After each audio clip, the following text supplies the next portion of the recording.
Good morning students. मैं हूं मनोज ओझा और modern wisdom senior secondary school की जो ये ऑनलाइन क्लासेस जो चल रही हैं उसमें आज हम क्लास 8 के लिए हिंदी विषय पढ़ेंगे।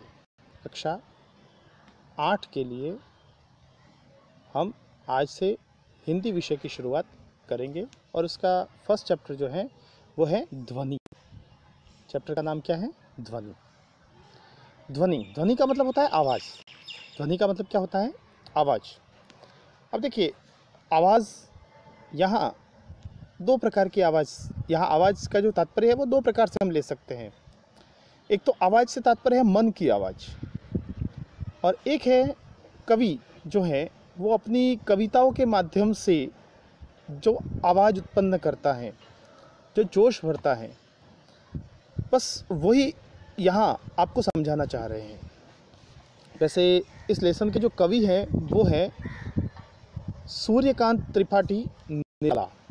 ये इस कविता के कवि हैं और बहुत ही अच्छे कवि माने जाते हैं। और कितने अच्छे हैं वो इनकी कविता पढ़ने के बाद आपको खुद को भी पता चल जाएगी कि वास्तव में इन्होंने इतने कम शब्दों में क्या गागर में सागर भरा है। तो आइए कविता शुरू करते हैं। ध्वनि, वैसे थोड़ा सा परिचय मैं इसका दे दूं कि ध्वनि शब्द जो है यहाँ मैं आपको बता रहा था कि मन की आवाज़। ध्वनि का मतलब क्या होता है? मन की आवाज़। और वैसे आपने सबने सुना ही होगा, मन के हारे हार है, मन के जीते जीत।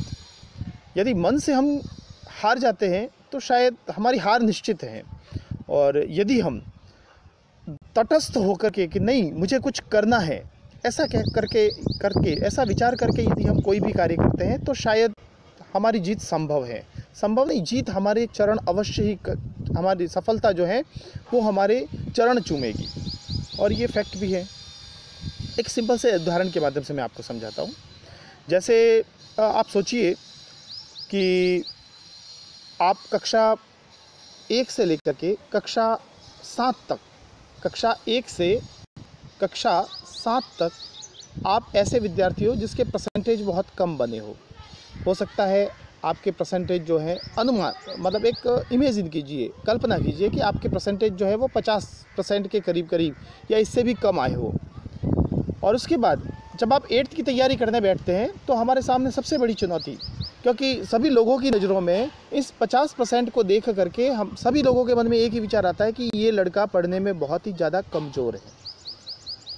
अब उनकी इस चुनौती को हमें कैसे नकारना है कि नहीं, ऐसा नहीं है, किसी कारण से मैं 50% बना चुका हूँ, जबकि मेरी योग्यता जो है वो आज भी 90% से भी ऊपर है, 90% प्लस है, या उससे भी अधिक 95 प्लस हो सकते हैं। लेकिन लोगों के सामने ये कैसे बताना? जबकि सबसे पहली बात तो यही है कि जैसे ही हम पढ़ने बैठते हैं तो हमारे मन में एक ही विचार आता है, नहीं मैं नहीं कर पाऊँगा। हम जब भी कोई भी कार्य करने बैठते हैं तो हमारे सामने दो व्यक्ति आकर के उपस्थित हो जाते हैं। जैसे आपने देखा होगा पहले सोनपरी, इस प्रकार के कुछ सीरियल्स आते थे। उसमें क्या होता है, एक सोनपरी जो है उस सीरियल में, मैंने एक बार शायद उसी सीरियल में देखा था कि एक व्यक्ति के सामने दो व्यक्ति, मतलब उसके खुद के ही दो प्रतिरूप सामने आ जाते हैं। एक होता है सफ़ेद पोशाक पहने हुए जो सकारात्मक सोच वाला होता है, पॉजिटिव थिंकिंग वाला। एक होता है पास में ब्लैक कपड़े पहने हुए जो नकारात्मकता का सूचक होता है, नकारात्मकता का अंकन करता है। सकारात्मकता वाला कहता है नहीं तुम कर सकते हो, तुम नहीं करोगे तो कौन करेगा।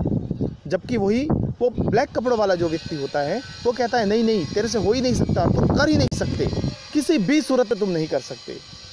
और अक्सर हम देखते हैं विद्यार्थियों के मन में हमेशा यही चीज़ हावी हो जाती है। क्या चीज़ हावी होती है? नहीं, मैं नहीं कर सकता। बस इसी जोश को भरने के उद्देश्य से ये हमारा पहला चैप्टर कवि सूर्यकांत त्रिपाठी निराला जी, उन्होंने बहुत ही सुंदर शब्दों में हमारे सामने ये कविता प्रस्तुत की है। आइए इस कविता को देखते हैं। अभी न होगा मेरा अंत, अभी अभी ही तो आया हूँ, मेरे वन में मृदुल वसंत, अभी न होगा मेरा अंत। अभी न होगा मेरा अंत, अभी अभी ही तो आया है, मेरे वन में मृदुल वसंत, अभी न होगा मेरा अंत।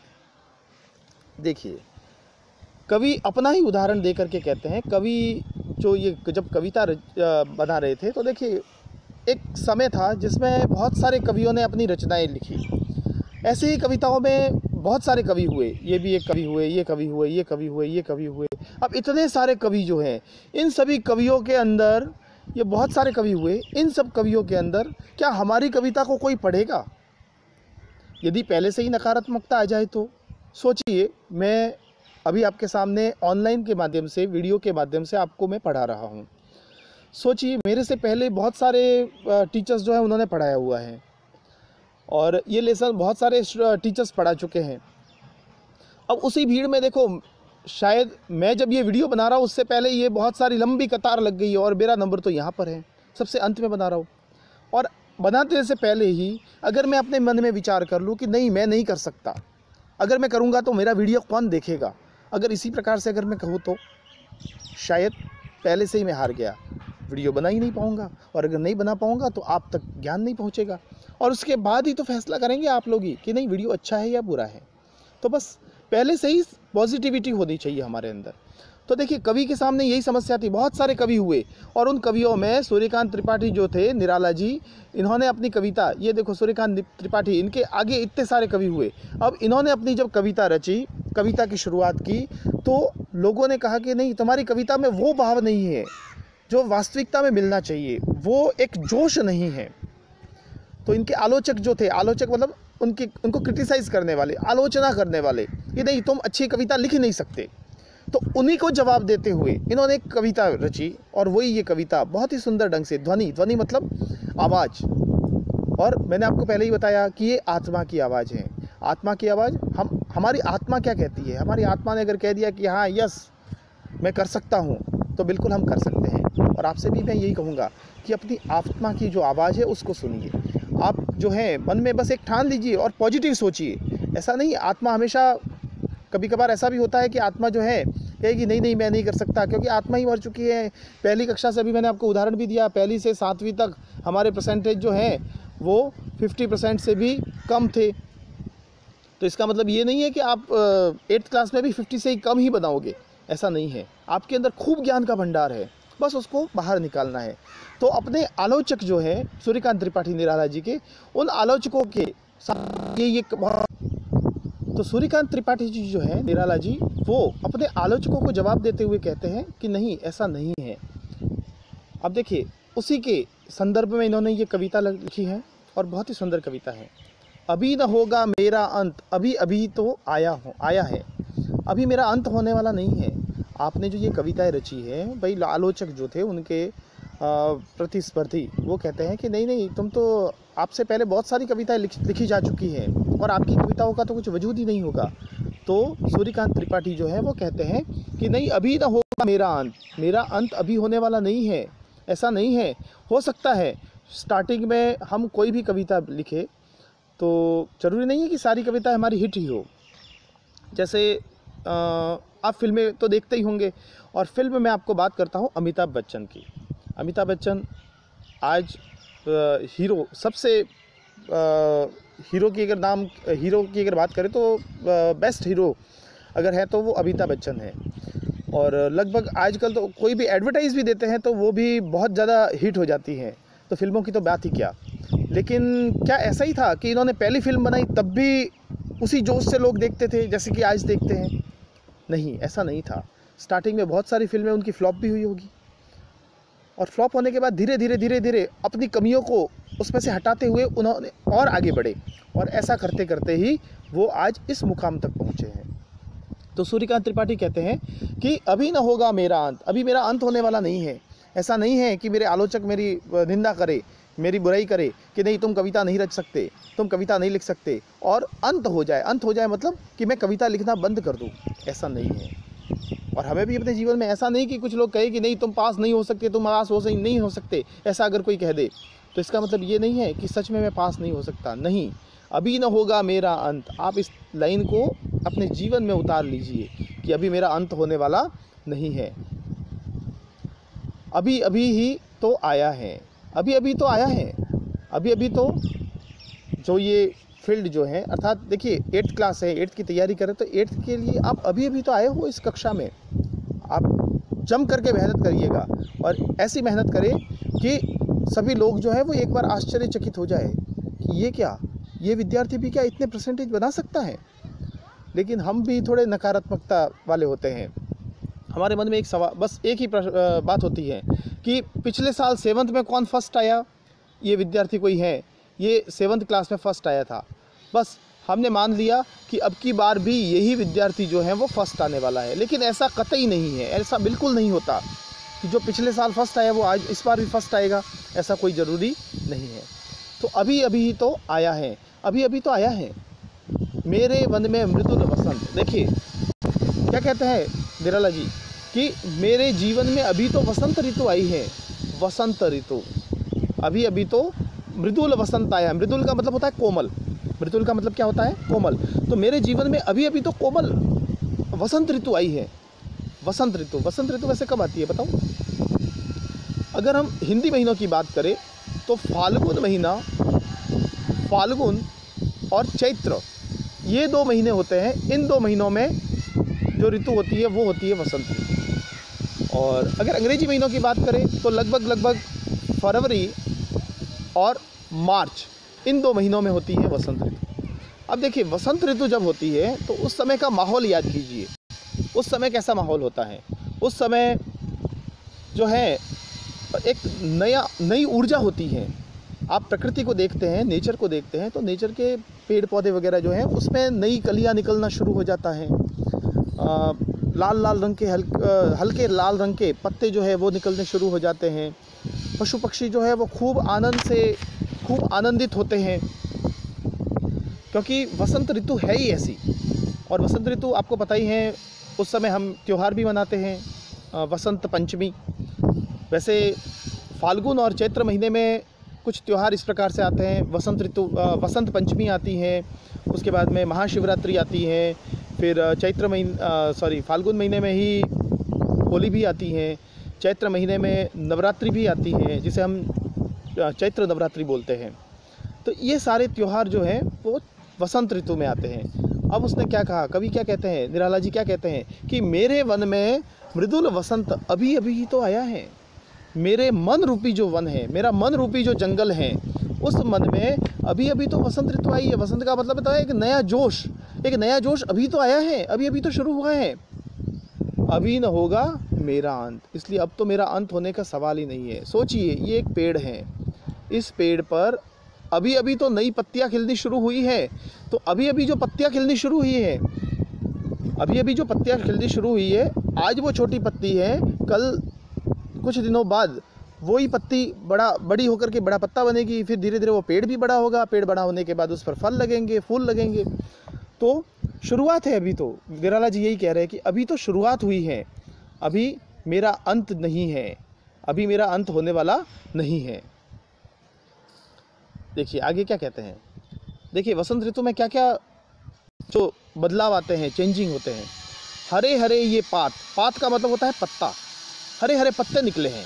कैसे पत्ते निकले हैं पेड़ पर? हरे हरे पत्ते निकले हैं। डालियाँ, कलियाँ, कोमल गात, डालियाँ, उसकी पतली पतली सी डालियाँ निकल रही है, वृक्षों पर नई नई डालियाँ निकल रही हैं। उसकी कलियाँ जो हैं, फूल जो लगते हैं, फूल से पहले उसकी जो कली लगती है, कली, अभी तक फूल खिलना है, फूल खिलेगा लेकिन अभी तो उसकी कली निकली है।